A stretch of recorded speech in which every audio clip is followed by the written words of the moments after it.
Hello everyone! Welcome to Mama Bea Kenkay Tutorials.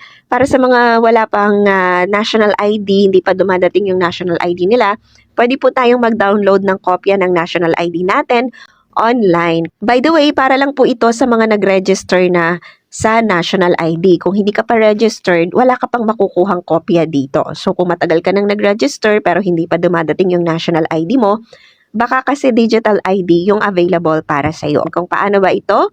Punta lang po kayo sa national-id.gov.ph. Yan yung itatype ninyo sa browser ng inyong computer o cellphone.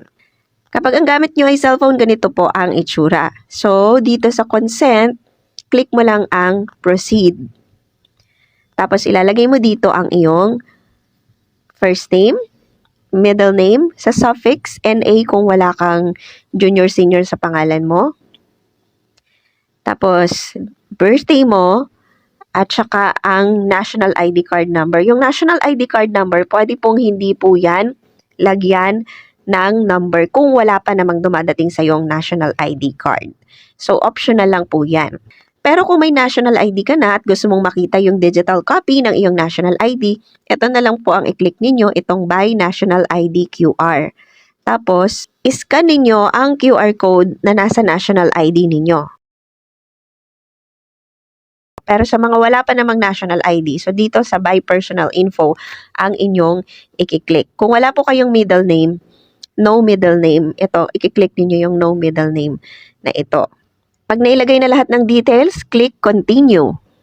Tapos, magsi-selfie ka. Take a live selfie. Dapat po ay sakto sa bilog yung inyong mukha, walang harang sa inyong mukha at dapat ay malinaw o maliwanag yung selfie.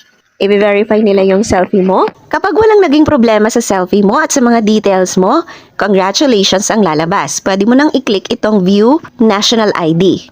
Tapos makikita mo na ang national ID mo na digital copy. Ganito po ang itsura. Tapos pag click mo itong screen, makikita mo naman yung likod ng iyong digital national ID. Para magamit mo ito, screenshot mo lang at isave sa iyong cellphone. Pwede din ito i-download. Click mo lang itong download sa baba. And yes, nagagamit po ito sa pagkuha ng passport sa DFA.